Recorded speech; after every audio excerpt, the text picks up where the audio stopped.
आपके सांसद के साथ बैठ रहा है, खा रहा है, उनके साथ चल रहा है। इस प्रकार के अपराधियों को आप कहते हैं साहब गोली मार रहे हैं, क्या माला पहनाएंगे क्या? उल्टा चोर कोतवाल को डांटे, ये लाइन समाजवादी पार्टी और उनके नेताओं पर बिल्कुल सटीक बैठती है। राम की नगरी अयोध्या में एक अधर्म होता है, आरोप सपा सांसद अवधेश प्रसाद के करीबी नेता पर लगता है। सवाल पूछे जाते हैं तो सांसद जी चुप्पी साध लेते हैं, लेकिन जब सबूत मिलते हैं तो धमकी वाला खेल शुरू हो जाता है। मोहित खान पर हो रही कार्रवाई से सपा नेता और कार्यकर्ता बौखलाए हुए हैं। पीड़ित परिवार को धमकी दे रहे हैं। परिवार का आरोप है कि सपा नेता शुक्रवार रात 11 बजे जिला महिला अस्पताल पहुंचे, जहां पीड़ित बच्ची का इलाज चल रहा है। परिवार को सुलह करने की धमकी दी। जब शिकायत होने पर एफआईआर दर्ज की गई, जिसमें भदरसा नगर पंचायत अध्यक्ष मोहम्मद राशिद, सपा नेता जय सिंह राणा, मोहम्मद राशिद और जय सिंह राणा समेत अन्य का नाम शामिल है।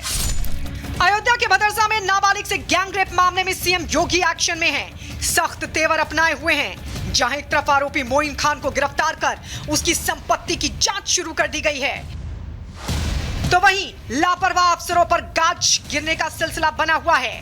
कलंदर थाना अध्यक्ष रतन शर्मा और भदरसा चौकी इंचार्ज अखिलेश गुप्ता को सस्पेंड कर दिया गया है। बाबा के एक्शन से सपा सांसद भागा भागा फिर रहा है, कोई जवाब नहीं मिल रहा है। मामले पर चुप्पी साध ली है, लेकिन पीड़ित परिवार चुप नहीं बैठने वाला। पीड़ित ने अपने परिवार के साथ सीएम योगी आदित्यनाथ से मुलाकात की, दोषियों के खिलाफ फांसी की सजा की मांग की, तो सीएम ने सख्त कार्रवाई का भरोसा दिया। योगी से ने बात हुई है तो बता रहे हैं बुलडोजर चलेगा, फांसी लगेगा, सब बात ऑर्डर दिया है। सब आज सब आए रहे, सब बात हुई। वहीं पे लखनऊ आज हम गए योगी के पास, सब मुलाकात भई है, सब बयान दिया है, तो अब वही चलेगा सब। इधर योगी ने एक्शन की बात कही तो उधर प्रशासन ने बुलडोजर एक्शन को लेकर तैयारी तेज की। गैंगरेप के आरोपी की संपत्ति की जांच शुरू हो गई है। मोहित खान के बेकरी पर छापेमारी की गई। एसडीएम की अगुवाई में की गई रेड में बेकरी में बेहद खराब गुणवत्ता की चीजें मिली, जिसके सैंपल लिए गए। बताया जा रहा है, देखने को यहाँ पर मिल सकता है। जो अधिकारी हैं, जो तमाम टीमें हैं, वो इस ठिकाने पर पहुंची हुई हैं। अलग अलग जगहों पर जाके देखिए, ये टीम के संग जो दूसरे लोग आए हैं वो हैं। इस बेकरी के अलावा अलग अलग स्पॉट्स पर जाके ये आइडेंटिफाई करने की कोशिश है कि जो कंस्ट्रक्शन है कितना इलीगल है, कितना लीगल है। देखिए, ये तमाम कागजी दस्तावेज जो इस इलाके के हैं, उनको लेकर ये जो टीम के सदस्य हैं वो साथ साथ चल रहे हैं। काफ़ी बड़ी टीम है जो यहाँ पर पहुँची है। एसडीएम और दूसरे अधिकारी हैं जो यहाँ पर जमीन जो नापी जाएगी उसके लिए, तथा दूसरे जो कंस्ट्रक्शन वर्क्स हैं उनको आइडेंटिफाई करने के लिए पहुंचे। ये वो बेकरी है। इस बेकरी की जांच के लिए इस समय अंदर देखिए तमाम ये टीम के सदस्य आपको दिखाई देंगे जो अंदर मौजूद हैं। बेकरी के अंदर यहाँ पर जहाँ पर बेकरी प्रोडक्ट्स के कंस्ट्रक्शन का काम होता था वहाँ पर टीमें पहुंची हैं, जांच कर रही हैं। लीगल कंस्ट्रक्शन क्या यहाँ का स्टेटस है, इन सब विषयों पर जांच की जा रही है। ये उत्तर प्रदेश है, जहां अपराध और अपराधियों का पक्का हिसाब होता है, चाहे वो कारोबारी हो या फिर सफेद पोश, अधिकारी हो या फिर कानून का रक्षक। Bureau report, Republic Bharat. आज मैं सदन में आवाज उठाया, मैं मुख्यमंत्री जी को धन्यवाद दूंगा कि उन्होंने मेरी आवाज को मुख्यमंत्री से मिलती है। मुख्यमंत्री से जो बातचीत होती है वो बात बताती है कि कैसे आंखें नम हो जाती है। और उसके बाद आज तस्वीर जो है, कल के दिन एक्शन देखने को मिला पुलिसकर्मियों पर, चाहे वो पूरा बलखलंदर के एसओ हो उनका सस्पेंशन, या फिर जो गांव में चौकी थी उसके जो इंचार्ज थे उनका सस्पेंशन रहा हो। और आज के दिन यहाँ अधिकारियों का पूरा रेला है। सुबह सुबह हम इस जगह पर। ठीक है अजय लगातार आप बता रहे हैं, ग्राउंड जीरो से तस्वीर दिखा रहे हैं कैसे पहले हैमरिंग होती है। मोहित खान की संपत्ति पर पीड़ित परिवार से मिलकर भावुक हुए संजय निषाद, बोले बच्चियों महिलाओं के साथ अपराध बंद हो। पीड़ित की बात करने वाले खुद अपराधी हैं। संजय निषाद पीड़ित परिवार से, पीड़ित बच्ची से मिलकर भावुक हुए और क्या कुछ कहा वो आपको सुनवाएंगे। आज मैं सदन में आवाज उठाया, मैं मुख्यमंत्री जी को धन्यवाद दूंगा कि उन्होंने मेरी आवाज को सदन में इस ढंग से उठाया और कार्रवाई की। वो लोग जेल गए और आज उनके ऊपर और कार्रवाई हुई। बस इतनी उम्मीद रखता हूं कि मैं अपने समुदाय का किस तरीके से उनका सुरक्षा दे सकता हूं। अपने समाज का इस तरीके का अत्याचार मैं नहीं होने देना चाहता हूं। मैं सभी पार्टी से अपील करूंगा, अत्याचारी का कोई जाति नहीं होता है, उसका साथ न दे। और ऐसे अत्याचारियों के खिलाफ मैं समाजवादी पार्टी में उसके कार्यालय में जाकर धरना दूंगा कि ऐसे समाजवादी पार्टी से नारा देने वाले सांसद को पार्टी से बाहर करें और उसे उनकी सदस्यता समाप्त हो जाए। जो इस सांसद ने उसका उनके लिए पैरवी की है, पूरे के पूरे उसके मुकदमा नहीं होने दिया। कई दिन तक वो 13 साल की बच्ची है, 13 साल की बच्ची कहाँ जाएगी, कहाँ मुँह दिखाएगी और किस तरीके से ये मेरे समाज के ऊपर अत्याचार हो रहा है, इसमें किस तरीके से होगा। अंग्रेजों से लड़ा, मुगलों से लड़ा, आपकी अत्याचारियों से कैसे लड़ा जाएगा। मैं समाज से अपील करता हूं कि ऐसे लोगों के खिलाफ खड़ा हूं और अपने न्याय के लिए मेरा साथ दें और मैं उसे जहां तक हो सकता है उसे लड़ाई लड़ने का काम करूंगा। और अजय के पास एक बार फिर रुक करते हैं। अजय, संजय निषाद आज पीड़ित परिवार से मुलाकात करने के लिए पहुंचे और जिस तरीके से देखिए मीडिया के सामने आए, भावुक हुए और सपा पर सवाल उठाए गए और ये कहा गया कि देखिए जो अपराध करते हैं उनका कोई धर्म नहीं होता, उनकी कोई जाति नहीं होती। और साथ ही साथ सवाल ये भी पूछा गया कि अब तक इस पूरे मामले को लेकर कोई कार्रवाई आखिर क्यों नहीं हुई है पार्टी की तरफ से।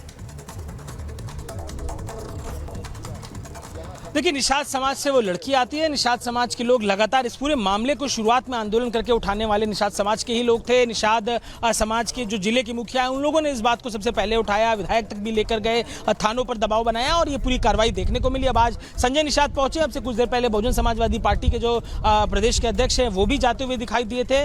लेकिन अब इन सब बातों के परे हटकर जो एक्शन है वो बात कर रहा है, उस एक्शन की आवाज है। और जो परिजन है, अब से कुछ देर पहले जो मुख्य आरोपी है उनके परिजन यहाँ पर अपना सामान लेकर भागते दौड़ते दिखाई दिए, जो बताता है, इस बात की तस्दीक करता है कि प्रशासन, मुख्यमंत्री का जो इकबाल है इस बारे में पूरी जो उनका अप्रोच है, जो उनकी सोच है वो कितना क्लियर है। और यही कारण है कि उस क्लैरिटी ऑफ थॉट का असर जमीन पे भी दिखाई दे रहा है। जो अधिकारी हैं वो एक्शन में दिखाई दे रहे हैं। एसडीएम से लेकर पुलिस तक के सीनियर अधिकारी यहाँ मौजूद हैं। और रास्ता क्या निकल सकता है, अब यहाँ पर जेसीबी के लिए काम करना मुश्किल है। ठीक है अजय, रास्ता क्या है उस दूसरे रास्ते पर। ठीक है अजय, लगातार आप तस्वीरें दिखा रहे हैं, लेकिन इसी पर अब चर्चा करना बेहद जरूरी है। और चर्चा के लिए हमारे साथ जुड़ गए हैं बेहद खास मेहमान। जल्दी से आपको परिचय करा देती हूं। हमारे साथ है आचार्य शैलेश तिवारी जी, जो कि हिंदू धर्म गुरु हैं। हमारे साथ है आचार्य राज मिश्रा जी, हिंदू धर्म गुरु। और हमारे साथ है दीपक रंजन, जो कि समाजवादी पार्टी के प्रवक्ता हैं। दीपक रंजन जी, सबसे पहले सवाल आप ही से हम करना चाहेंगे। ये मोहम्मद राशिद और सपा नेता जयसिंह राणा अस्पताल में क्या करने गए थे? एक तो पीड़ित बच्ची का वहां इलाज चल रहा है और उसको धमकाया जा रहा है कि आप इस केस को वापस लीजिए, आप बयान बदल दीजिए। एक तो आप चोरी करते हैं और फिर सीना जोरी करते हैं। आपकी पार्टी के मुखिया चुप्पी साधे हुए हैं, वहां के सांसद दरवाजा नहीं खोल रहे हैं घर का, और आप परिवार को धमकाने अस्पताल तक पहुंच गए। देखिए, समाजवादी पार्टी किसी ऐसे व्यक्ति का, चाहे वो समाजवादी पार्टी से जुड़ा हो या जहां पर भी रहा हो, उसका कभी किसी उसका पक्ष नहीं लेती है। और ये कानून के दायरे में, कानून को जो भी कार्रवाई करनी होगी, कानून कार्रवाई करेगा। हमारा देश, देखिए, देश और संविधान से चलता है। अगर कानून को दंडित करता है, मैं तो समझता हूँ पिछले 7 साढ़े 7 साल से उत्तर प्रदेश में भारतीय जनता पार्टी की सरकार है। आज भारतीय जनता पार्टी की सरकार में लॉ एंड ऑर्डर पूरी तरीके से चरमरा चुका है। और देखिए, बात बुलडोज कार्रवाई करने की है। अब भारतीय जनता पार्टी में देखिए, हमारी पहलवान बेटी नहीं, समाजवादी पार्टी के समझ पा रही है जो संजय निषाद कह रहे थे कि वो 12 साल की बच्ची, नाबालिग बच्ची जिसके साथ गैंगरेप हुआ, उसकी पूरी जिंदगी कैसे निकलेगी? अब उसी दफ्तर के बाद धरना करेंगे वो। देखिए, आज जिसको बुलडोज करने की कार्रवाई चल रही है उसको अवैध ठहराया जा रहा है। ये बिल्डिंग अवैध थी।